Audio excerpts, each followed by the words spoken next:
亲爱的弟兄姐妹平安，让我们在这星期日的早晨一起来敬拜我们的神。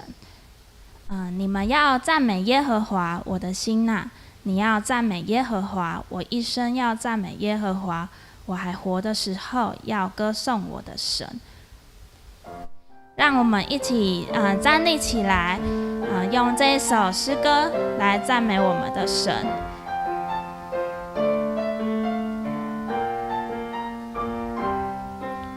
神的子民合一聚集，热切期盼遇见你。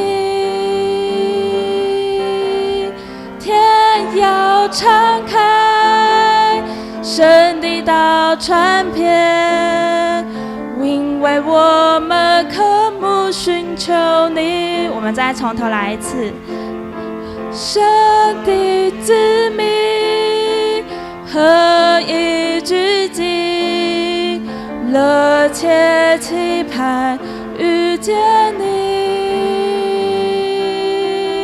天要敞开，神的道传遍，因为我们渴慕寻求你。在这里，在这里，在这里，耶稣你现在在这里。我相信，我相信，喜乐的江河在这里，荣耀彰显，奇妙神迹将显明，天上国度降临在这里。主就是那灵，主的灵在那里，那里就得以自由。让我们再从头唱一次。神的子民合一聚集，热切期盼遇见你。天要敞开，神的道传遍，因为我们渴慕寻求你。在这里，在这里，耶稣你现在在这里。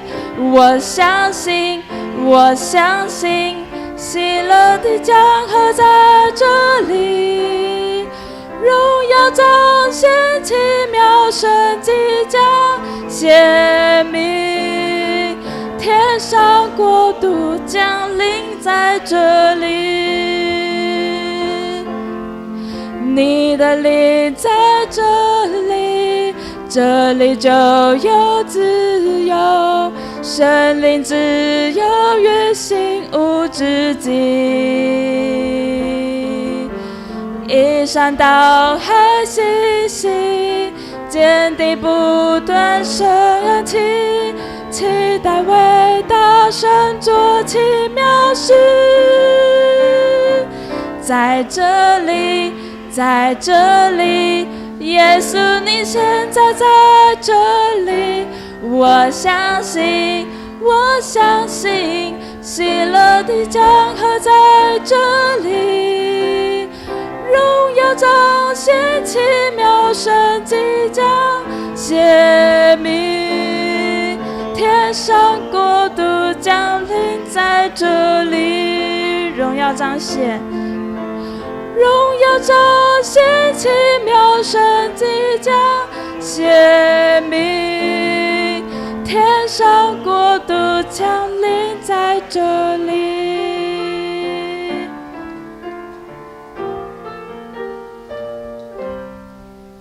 我们持续的在主的面前放下我们自己，在主的面前数算神他给我们每个人的恩典。我们放下我们自己，让主来带领我们。我们献上我们自己，也献上我们的最爱。我们将我们的一生都交在主的手中。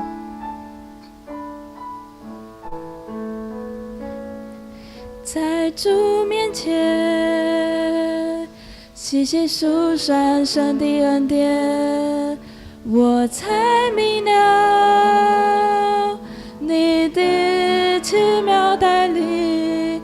我等候，愿能摸着你的心意，未来的路，愿走在你旨意中，献上我最爱，在祭坛前不带走，带领我前往你所应许之地。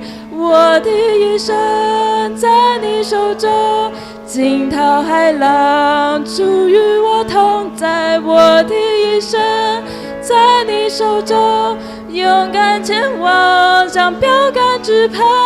我的一生在你手中，甘心顺服的最后奖赏。我的一生在你手中，我深知道我的一生在你手中。在主面前细细数算神的恩典，我才明了你的奇妙带领。我等候，愿能摸着你的心意，未来的路，愿走在你旨意中，你让我最爱，在祭坛前不带走，带领我前往你所应许之地。我的一生在你手中，惊涛骇浪，主与我同在。我的一生在你手中，勇敢前往，向标杆直跑。我的一生在你手中，甘心顺服的最后奖赏。我的一生在你手中，我深知道我的一生在你手中。献上我最爱，在祭坛前不带走，带领我前往你所应许之地。我的一生在你手中，惊涛骇浪，主与我同在。我的一生在你手中，勇敢前往，向标杆直跑。我的一生在你手中，甘心顺服的最后奖赏。我的一生在你手中，我深知道我的一生在你手中。我的一生在你手中，惊涛骇浪，主与我同在。我的一生在你手中，勇敢前往，向标杆直跑。我的一生在你手中，甘心顺服的最后奖赏。我的一生在你手中，我深知道我的一生在你手中。我深知道我的一生在你手中。那我们一起在主的面前来向他祷告。亲爱的主耶稣，感谢你是何等的爱我们，感谢你赐给我们每个人不一样的恩典。主啊，我们再次的来到主你的面前，来数算你的恩典。主啊，我们再一次来到你的面前，放下我们的自己，我们一生都交在主你的手中，求主你亲自的带领，求主你亲自的引导。主，我们甘心顺服，我们为的就是追求主你。主，我们渴慕你，主，求主你就与我们同在。主啊，感谢你这样祷告是奉靠主耶稣基督的名，阿们。各位弟兄姐妹，请坐。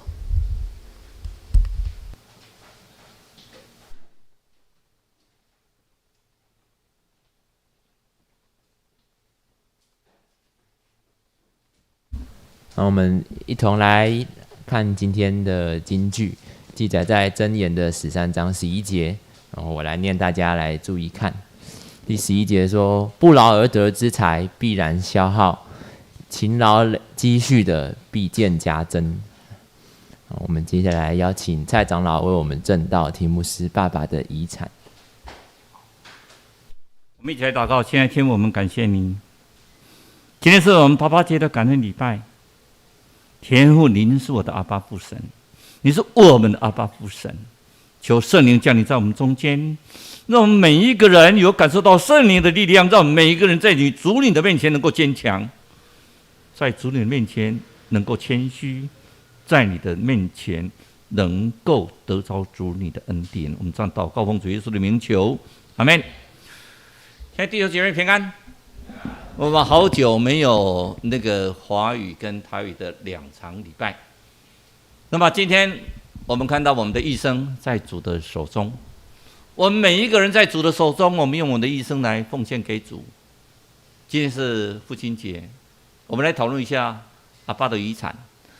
现在欧爸欧妈在这里，他们2个下礼拜三，应该这个礼拜三要去蜜月旅行，蜜月旅行的结果怎么样不知道，但是他们的遗产留给儿子女的是什么？我想在座一样有严长老啦，很多人呢，陈长老等的，你们到底留下什么遗产？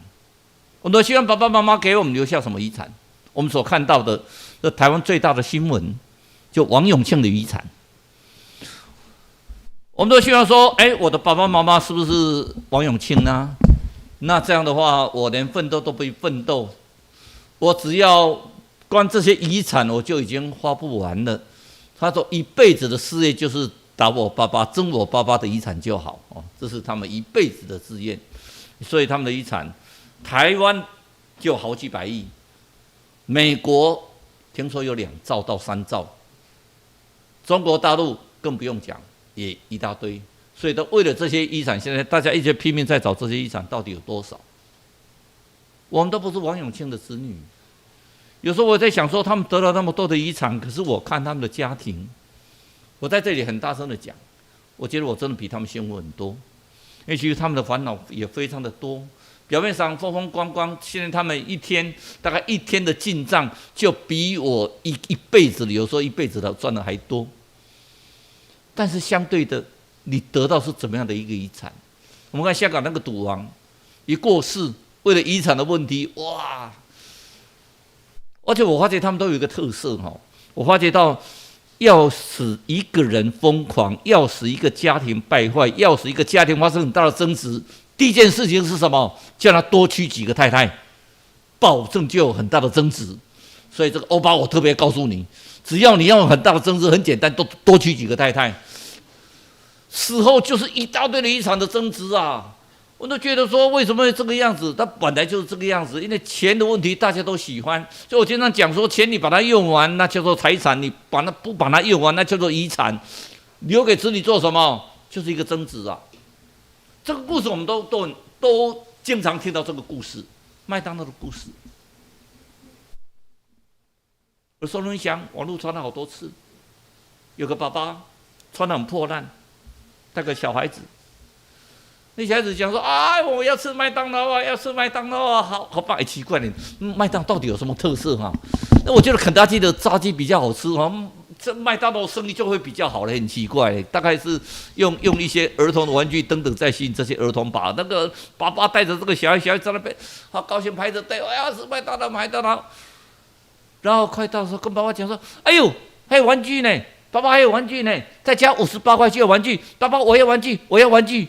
我除了要这个 A3以外，我还要玩具。”全部的人在排队，突然就看着这个小孩，好高兴，我要玩具，我要玩具。他的爸爸就这样手袋一摸，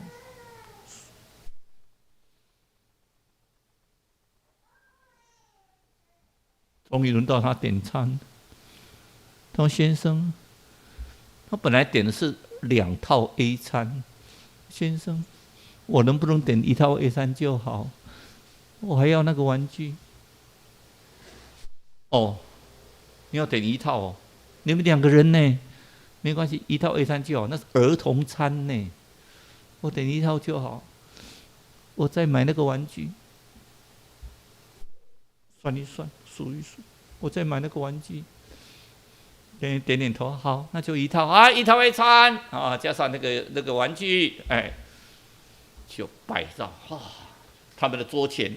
小孩子好高兴哦，爸爸，我终于来吃麦当劳，我终于来吃麦当劳了。然后把那个玩具打开，在那边玩哦，玩具。他的爸爸这样看着他，只有1套的餐点。小孩子一边吃着薯条，一边玩着玩具，好高兴，好高兴。旁边一对夫妻看到，就跟先生讲说：“再去买1套 A 餐呢，再去买1套 A 餐。”那先生默默不讲话，就走到那个餐点，跟那个店员讲说：“给那一桌再送去1套 A 餐好不好？”就说店里面赠送的。店员笑一笑说：“先生，你放心好了，我们本来就打算送给他1套 A 餐。”突然，店里宣布今天是特别活动的日子，所以只要你带小孩来，我们都会送给你1套特别的 A 餐，然后加上玩具。哇，这店员就几个店员就这样过来，就把那个 A 餐放在他爸爸面前。那小孩子好高兴说：“哎呦，你爸爸有餐，爸爸有 A 餐，爸爸有 A 餐！哎呦，今天这个生日太快乐了！”店员一听到生日，他也不讲话，又进去。等一下，又一对店员出来，又拿个帽子，就戴在那个小孩子的头上，一个生日的帽子。祝你生日快乐！全部人围祝你生日快乐，全部围着在那边一直叫一唱。那个爸爸眼泪就掉下来，旁边的那对夫妻眼泪也掉下来。然后夫妻静静的，店员走到旁边，跟他使个眼睛。那个爸爸站起来，随着那店员走在后面，说：“今天没有特别活动哦。”他说：“有啊，那这就特别活动啊，但是你们还没有啊，只有今天这一次。”爸爸留给你什么财产？他留给他的儿子就是一个爱的财产。那个爸爸没有很多钱呢，看得出那个爸爸真的是很穷哎。可是我们看得出，他就真的为了爱这个小孩子，他情愿牺牲自己。他没有吃 A 餐没关系，可是他看到这个孩子的高兴，就是他的高兴。你希望你爸爸留下什么给你？我们一直在想说，我爸爸到底留下什么财产给我？你说你爸爸留下给你的财产是什么呢？我们一直在想说，如果爸爸像王永庆一样不要留那么多就好，1/10就好。王永庆1/10的遗产，你就很可怕。那个严长老不要留太多留1/5就好了。王永庆的1/5就可以。他们那个玉芳跟玉文两个人就花不完了，1/5就好。相对的，我每次看到这个画面。从小，爸爸，你看我们现在一个小 baby 来陈国宇昨天又生一个小孩子，你们去看一下。曹妹老师，你去看，那又生个小孩，那就是一个希望啊！我每次看到一个小孩子，就看到一个希望。刚才欧妈问我说：“啊，你太太怎么没有来？”我太太有来刚坐计程车走，因为她离家出走。我太太离家出走。跟我感情没有关系因为我的岳母上个礼拜一直在急诊。我会到一半，我太太通知妈妈坐上救护车了。我说那是不是就是我叫小舅子跟我弟妹嘛小舅子的太太叫金妈，请他们去处理一下。他说他们指定一定要你处理，因为北医你熟，你赶快去。我在约询呢，20几个人都来了，在他们问他问题呢，我就赶快请我一个同事来支援，说你帮我问你一下。他说问什么？我说你照我这些问题问你这一些问题，我赶快赶到北医去了。出来之后又昏迷吐白沫，又送去。我这次不讲话了，我就直接赶去了。然后看到他晚上。在怕什么？我不知道在怕什么，一直叫，一直大叫，一直大叫，整夜都没有睡，一直叫，一直叫。我太太一早上起来，我看她在收拾东西，我说：“你收拾那么多东西干什么？”到时候我去陪妈妈看病好了，她好像很怕那个看护，最后才知道说那个看护对她在家里的时候对她并不见得好，我们也不要说人家坏话嘛。所以我岳母好像有点怕那个看护。我太太说我去换那个看护，现在我去陪病。我说你的身体呀、我都不敢外出啊，因为我太太很会抽筋啊，有时候晚上要跟她揉整个晚上，你说自身难保了。她说没有，最起码妈妈看到我会比较安心一点。所以我一直在讲说，当爸爸当妈妈也都一样。我昨天去看我岳母的时候，她还跟我讲一件事情。我说关红某就是我的小舅子，好可怜了，60几岁哦，还一事无成，没有才5间房子而已啊，真的是很可怜。他身体都是病，我都不好意思讲说我们70岁身体才是都是正是病，可他就是很挂念他的儿子，他说他叫，所以我太太今天去离家出走，不晓得能够出走几天。可是每次看到这个画面，我就会想到从小爸爸妈妈怎么抱着你，爸爸妈妈怎么牵着你的手走。尤其如果有女儿的话，刚才那个欧妈还跟我讲，你还好有女儿，他们只有2个儿子，你妈妈什么时候要再生个女儿？看他们自己哈，看他们对，有女儿真好呢，演长得好不好？很棒哦。前世的情人，看起来就是心理上的感受就不一样。啊，大家不见得说儿子不好，儿子很好哈。这在座儿子不要跟我抗议哈。女儿真的是跟爸爸蛮贴心的。我们所看到的是什么？爸爸留给你什么？财产啊。如果留财产适当的就好，拜托不要留太多。我的爸爸给我最大的财产是没有财产，3个兄弟绝对不会吵架，没有什么财产好争执啊。唯一一栋房子，我们就都决意登记给我大哥啊，2个都不要吵。反正只有一栋房子，就登记给我大哥，大家都不要吵。所有的看护费、丧葬费等等都我出，就结束了嘛。因为我大哥当牧师可能比较没有钱，但相对的，爸爸留给你的是什么？是人脉啊。有时候人脉很重要呢。他们讲说我们要有很多的人脉，人脉的话可以帮我做生意，人脉可以帮我做了很多的东西。我在做这些生意，有这些人脉可以来捧我的场。可能留给你是什么？是负债。就是说，爸爸留给你负债，留给你负债啊！我不要，我要抛弃哦！我爸爸怎么留给我负债？我这个爸爸真的是很可恶，怎么留给我这么多负债？有时候爸爸留给你是一个最重要的是什么？是信仰。我的爸爸这辈子留给我最大的，是我每一天我住在2楼，他在1楼。刚好我走下楼梯刚好有一个小窗口可以看到1楼的书房。我爸爸每天10点一定准时坐在书房读经祷告1个小时。他将我们全家每个人一一指明。伟爷那开始祷告，阿基耶开始祷告，阿弟耶开始祷告。有时候我问我爸爸说：“啊，你每一天都祷告这样，祷告1个小时啊，怎么不会重复？你不觉得很烦吗？”他说没有呢，每次祷告都不一样呢，因为你经常跟我讲说今天发生的事情都不一样。我跟我爸爸经常一天最少一天都会谈话1个小时啊，谈话1个小时以后，他会讲你今天发生的都不一样，所以你们祷告内容都太多了，他都祷告不完呢。我曾经看到他快12点还没有睡，还是跟他讲：“爸爸已经12点，你要睡了。”他说：“他刚祷告完，祷告2个小时，今天事情太多了啦。”我都觉得说我有那么多事情可以祷告吗？我爸爸留给最大遗产是祷告，为了指引你的信仰。所以我现在讲一件事情，说我爸爸每次礼拜天回来，只问我一件事情：有没有去做礼拜？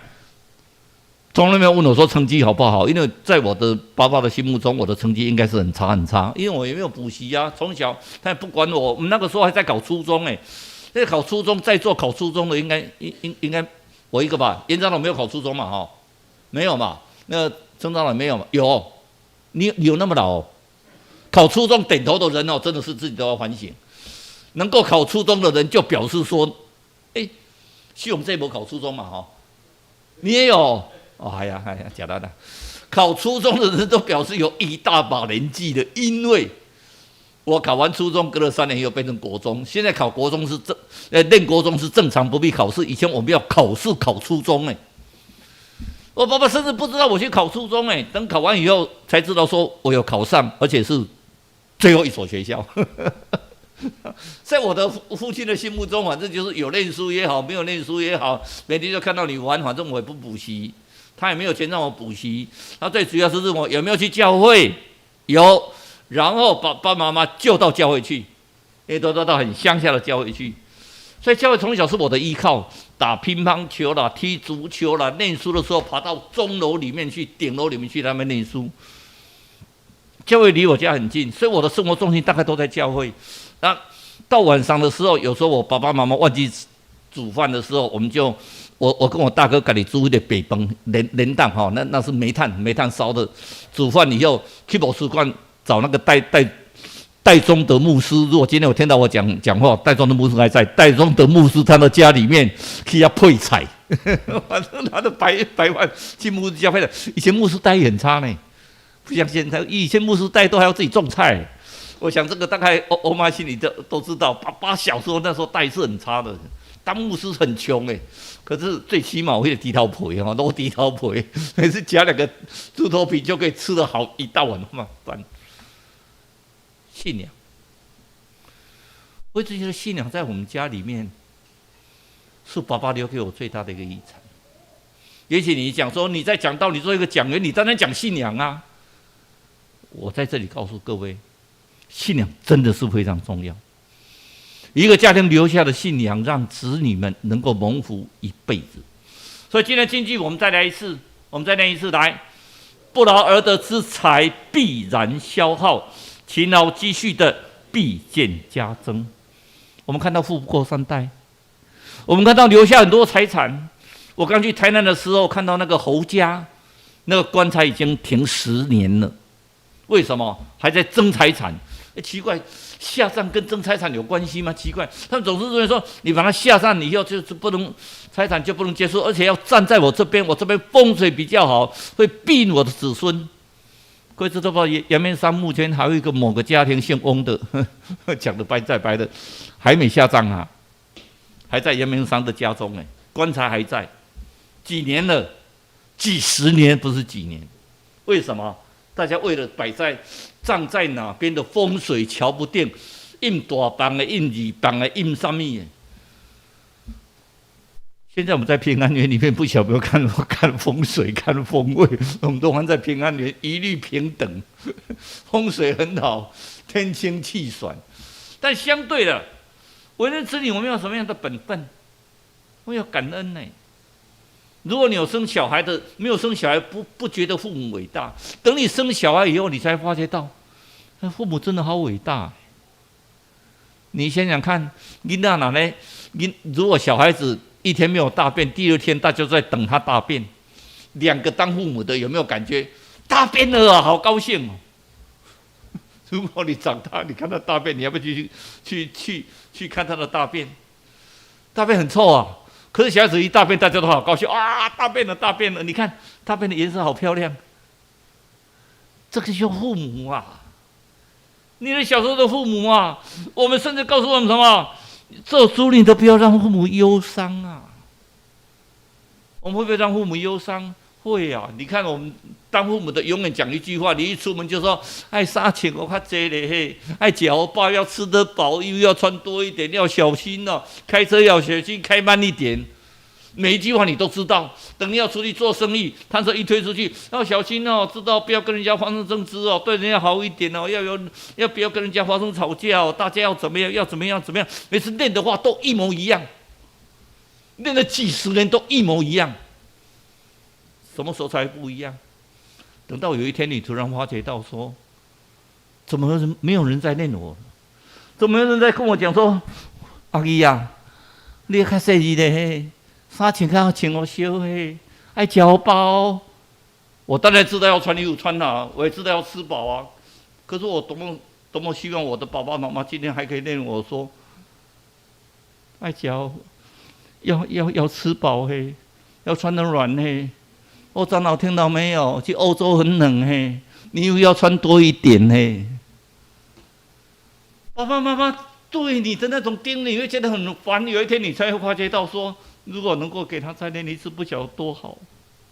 我们不要偷窃父母的东西。你说我不是偷东西，其实有时候你偷窃父母的心呢。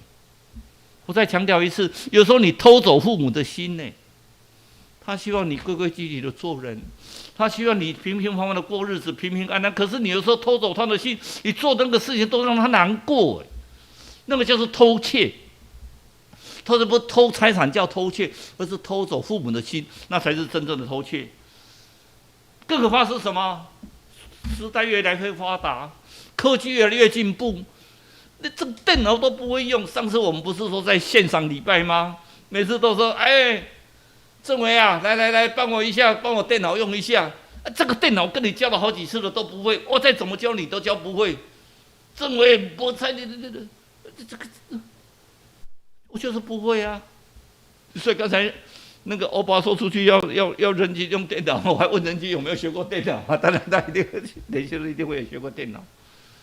不要轻慢父母他可能电脑知识没有你强，但他的爱心绝对比你强。一代过一代，每一代这一代。下一代比上一代强是非常好的，但是不要忘记，下一代比上一代纵然多强，也要孝敬你的父母，不要轻慢你的父母，不要看不起你的父母。你看我穿的衣服，我妈妈每次都穿这样，好邋遢。妈妈，你不要穿这种衣服了，好不好？我好丢脸哦！你还穿这样去参加我们的那个母结婚，我们的家长会啊，我好丢脸。爸爸妈妈永远是我的骄傲。我的妈妈永远穿着一个很破旧的衣服，不是很破旧，很整洁的，但是这些是补的。我妈妈自己会做裁缝，可是我永远觉得我妈妈穿的不比名牌差。你去买名牌穿起来，我也不觉得怎么样，我觉得我妈妈穿的最好看。我觉得我爸爸穿的最好看，虽然我爸爸那套西装是结婚穿到不能穿为止，都是穿那套西装，当然是要大场合。可是我觉得他就很漂亮，甚至我们看社会上很多新闻，做子女的在打父母，你会觉得是不是很可怕？你的父母竟然你还打他，尤其人家说久病无孝子，现在看到我的岳母，我太太赶到那个北医要去照顾我的岳母，有时候久了以后我们就看到那个影片呢，儿子照顾久了以后。还打他爸爸，尿尿也不讲，尿的整个全部都是。他当然想讲啊，他也希望能够自己尿尿，问题是他没办法啊。就像有一个爸爸从来没有出国，这些女儿们都好孝顺，结果就在他家集了一笔钱，说爸爸我们带你去日本玩，爸爸好高兴哦。结果就发觉到带到在飞机上的时候。空姐都会拿饮料过来，说你要不要喝什么饮料？他爸爸都说不要。你说没关系啦，这个饮料这个不要钱啊。他说不是钱的问题，都不要，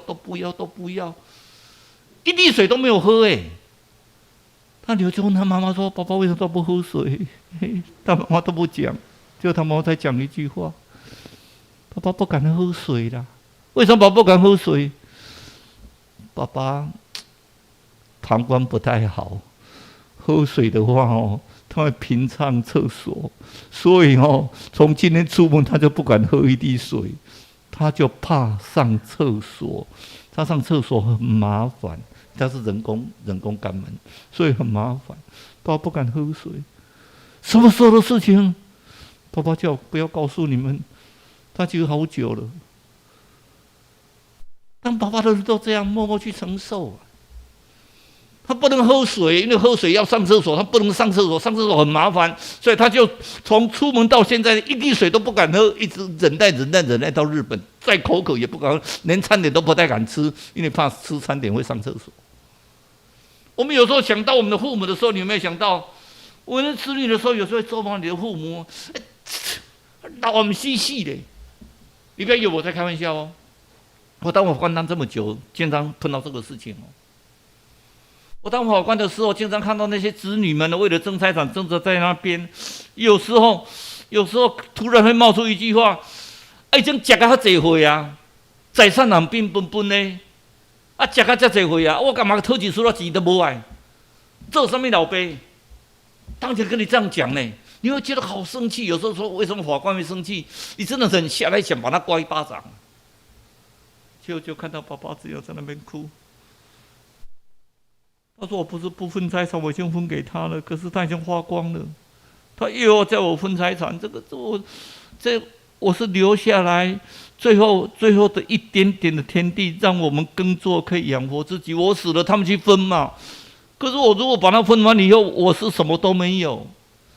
我们有时候会打我们的父母，所以圣经告诉我们，最重要的是什么？要孝敬父母。什么叫孝敬？有孝还有敬呢。孝很容易，大家很容易讲。”可是你有没有真的尊敬？从心里尊敬你的父母。你要从心里尊敬你的父母，你要从心里听从你的父母的话，你要尊敬你的父母，这是很重要的一件事情。尊敬，你有没有真的很尊敬你的父母？尊敬要从内心呢，真正的尊敬。孝跟敬两个人要把它联合在一起看。孝很容易嘛，我拿500块给你，每次回来我拿个5000块给你，我拿个1万块给你，爸爸我好孝敬你哦，那不叫孝敬你要真的尊敬他，你要真的谢谢爸爸妈妈，你拿钱回来是你真的谢谢他，偶尔带他去吃个饭，偶尔陪他聊个天，然后他讲的话，有时候你学都说你这个讲的话太没有知识了，可是那是很重要的话，你的爸爸妈妈。我们来看我们的信仰里面，圣经里面好几个信仰前辈，我们所看到这一图里面，都告诉我们什么？从亚伯拉罕、以撒、雅各，他们都做一件事情，做什么事情？到任何地方都举那个祭坛，筑祭坛是他们家族最重要的。也就是说，他们到任何一个地方，筑祭坛是敬拜上帝，神在的地方就筑祭坛，所以他们认为敬拜神是最重要的事情。以色列民族这么强悍，以色列民族周遭这么多的国家打不赢以色列人，重要是什么？以色列人有他的信仰，他们相信上帝站在他们这边，他们相信他们站在上帝这边，他们相信上帝会保护他们，所以以色列不怕任何欺负。以色列刚建国，6日战争最有名，6天之内就把周围的国家都打垮。以色列现在的科技是全世界数1数2的，为什么？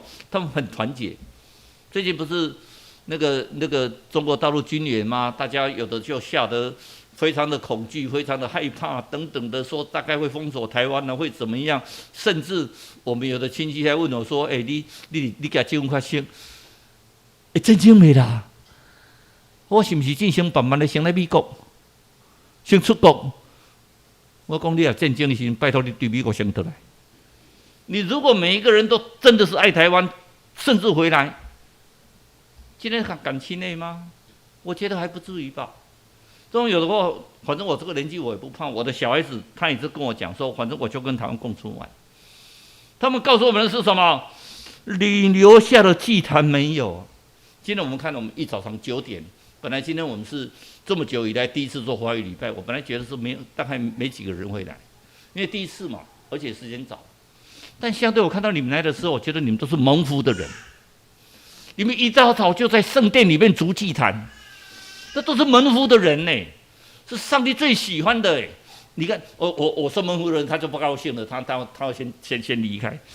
但是他有听到他是蒙福的人，我相信他更大的蒙福。这么小就来做礼拜，上帝特别祝福他。我们所看到的亚伦留下什么？亚伦他一辈子侍奉上帝，最后他亚伦的杖既能发芽。所以他能够很荣幸在约柜里面3件的礼物之中，亚伦其中1件，他的除了玛拿跟约柜以外，亚伦的杖还放在约柜。他留下他的杖，你要留下你的典范给你的子女是什么？是信仰的典范。子女想到你的时候，就说：“你看我爸爸，你很相信上帝，上帝真的在他身上做了一个祝福，不是让他赚大钱，可是你看我们全家平平安安、和和乐乐的。”摩西留下一个更宝贵的是什么？律法书。律法书里面将上帝的十诫跟上帝所教导他的每一句话，他都把它写下来。然后更重要的，叫以色列民每一个人都经常思索、经常背。我们就要在背圣经。你不要小看慧茹姐她每一节都背得好熟真的非常的好哎。被世界上上帝的话语永远充满在我们的心，那是最美好的一件事情，是我们永远得到的事情。所以林肯总统曾说过一句话，说我感谢我的妈妈留给我的是什么？一本圣经跟信仰。林肯总统在打南北战争的时候遭遇多大的困难？那就是南方跟北方两个人是完全不同的势力，一个希望养黑奴，一个不希望人人自由，不要有黑奴的存在。大战呢？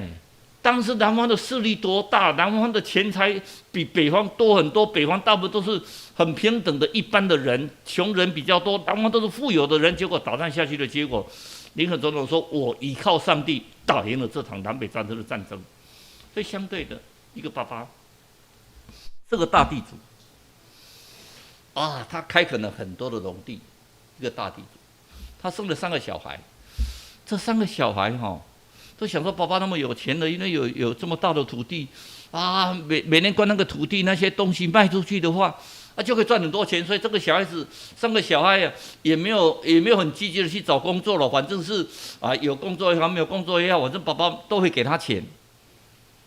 就爸爸生病了，就躺在病床一阵子，躺在病床一阵子，又这个上司叫照常拿钱，等爸爸快死掉的时候，爸爸在死亡之前。3个小孩就问爸爸说：“爸爸，你到底有多少财产呐？快死掉了，总是要讲一下你有多少财产呐？万一这个财产被别人拿走怎么办？”爸爸就讲一句话：“我留的财产就在后面。”什么在后面？后面那一片都是，后面那一片是我们的农地呀。那后面那一片，然后埋在地下，金银都埋在地下。他爸爸没有讲话，都埋在地下，都埋在地下，都埋在地下，过世。所以3个想一想，我们3个也没什么事情好做，财产埋在地下，这样好不好？既然我们3个都还年轻嘛，我们一起挖挖看。看能不能把爸爸的那些金银把它挖出来。好了，老大说：“来，我挖这边，老2你挖这边，老3你挖这边。”哇，那个人开始从早上就开始挖，有没有挖到？我没有挖到，有没有挖到？没有挖到，一直挖。2个开始晒得整个身体虽然越来越壮，晒得整个都黑黑的。2个人一心一意的赶快要去挖那个金子，一心一意的赶快要去挖那个金子，一直挖了1个月以后。3个人讲，就躺在那个农地上。爸爸有没有骗我们？爸爸指指地下，刚好一场大雨来，下大雨了，他们3个就躲在那个木寮里面。突然老大讲说：“爸爸是真的有留下金银，我们是不是应该来播种呢？播种出来以后，我们就会得到财产呐。”3兄弟讲说：“对。”我们一辈子都没有这么努力过，我们应该来开始做留下我们的金银的。我们应该来开始让爸爸的遗产真正成为我们的财产。所以，我们这辈子的爸爸，当爸爸的人，你没有想到，爸爸在我们的眼中大概都是一个很冷静的人，一个很冷漠的人。妈妈都会陪着小孩子在那边玩，可是爸爸就静静的。当然，随着时间的转移，我们现在爸爸都希望，在我昨天特别譬如说，爸爸都希望当我的朋友。可是现在爸爸大概就成为一种东西，叫做提款机。爸爸除了扮提款机的角色之外，角色渐渐淡了。这首歌不是圣诗，也不是圣经的诗歌，而是筷子兄弟所写的一首歌，叫做《父亲》。我们一边先坐着唱一次，之后我们再站起来唱一次。在坐着唱一次的时候，各位一边看他的歌词跟我们讲什么。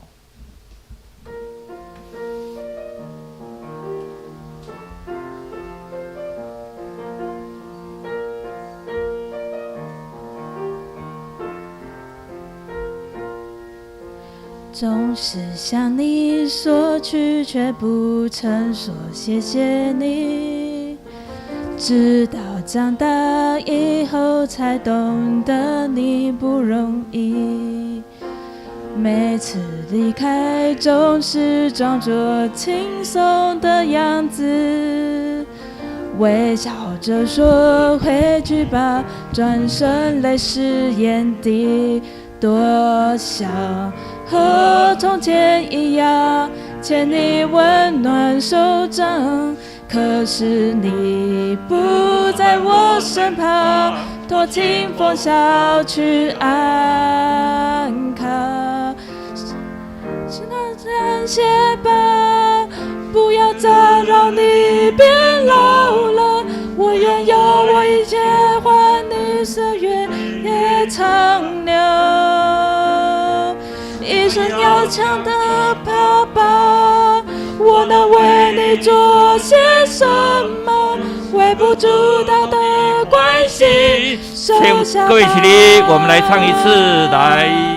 谢谢你做的一切，双手撑起我们的家，总是竭尽所有，把最好的给我。我是你的骄傲吗？还在为我而担心吗？你牵过的孩子啊，长大了。来，我们从头来一次，用我们的心一起来。总是向你索取，却不曾说谢谢你。直到长大以后，才懂得你不容易。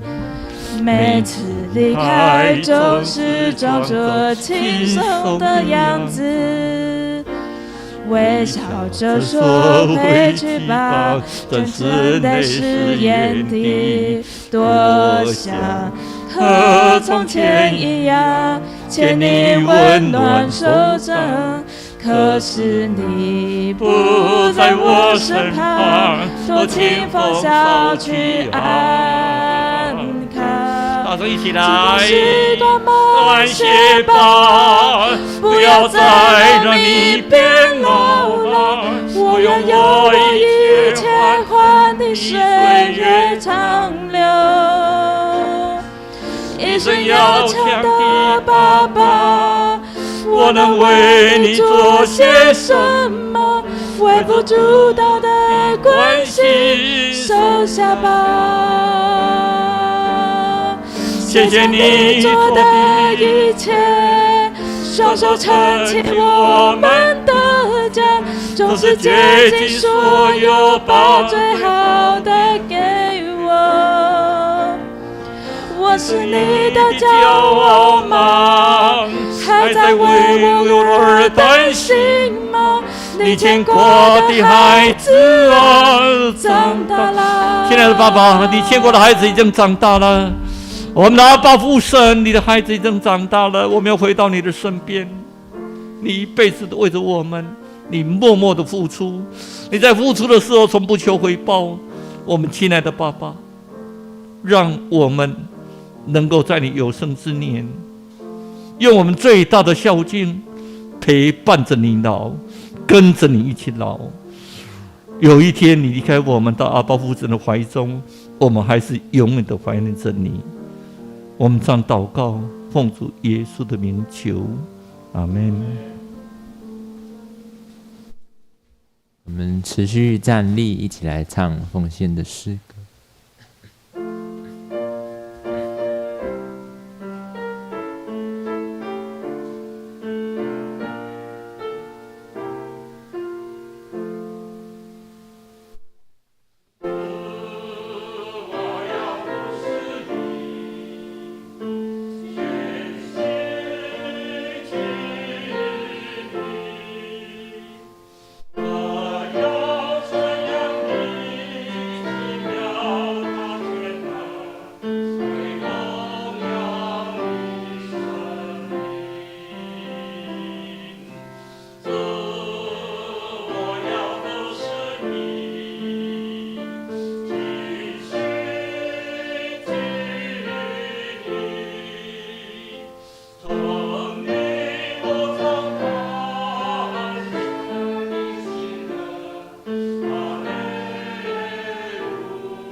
大家请坐。接下来我们先来一起背诵今天的金句2次，在周报的内页或者是投影幕上可以。那我们一起来念：不劳而得之财，必然消耗；勤劳积蓄的，必见加增。再一次，不劳而得之财，必然消耗；勤劳积蓄的，必见加增。箴言13章11节。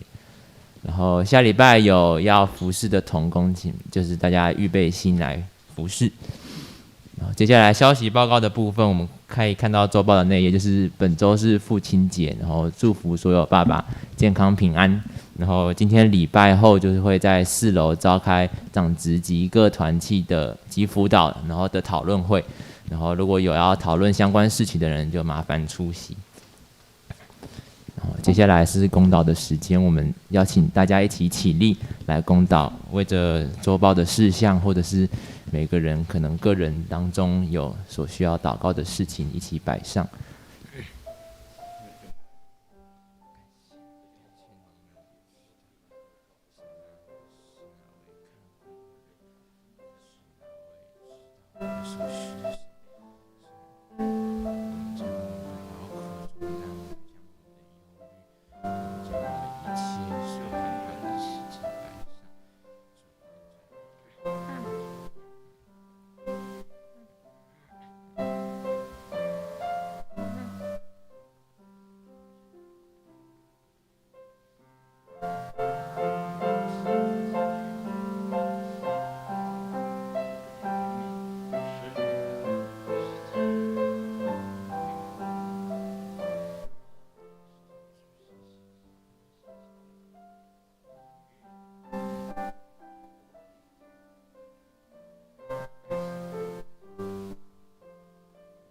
亲爱的主耶稣，谢谢你，让我们能够一同聚集，一同在你的殿中祷告。每个人有在生活当中遇到的困难，或者是身边的朋友遇到的困难，我们都摆上在你面前。神，求你看顾保守我们每一个人的心，也保守我们每一个人脚前的路，让我们能够在我们的生活当中时时依靠你，依靠你这位又真又活的神。我们将我们所有的祷告摆上，求你聆听，将祷告乃是奉主的名求，阿们。持续站立来唱颂荣的诗歌，新生诗392首，唱完请蔡长老为我们祝祷。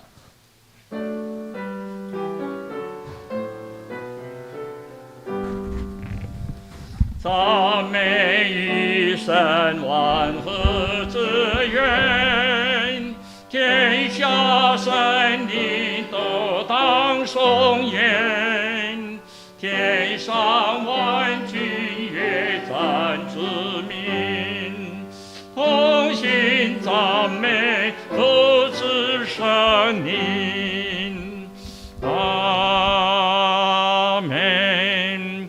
愿主耶稣的恩典、天父上帝的慈爱、圣灵的保守引导着你们，特别引导欧巴、欧妈他们在欧洲来回都有主你的爱眷顾着他们，从今时直到永远。阿们。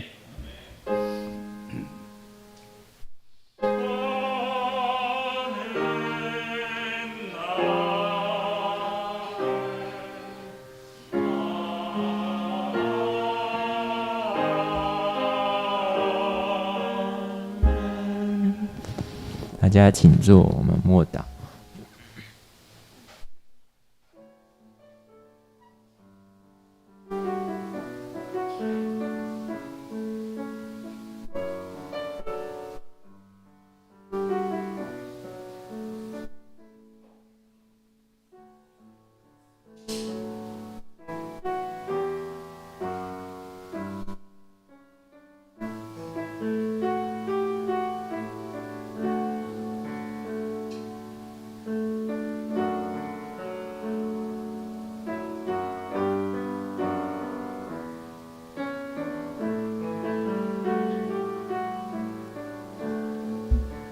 向周围的人行平安礼。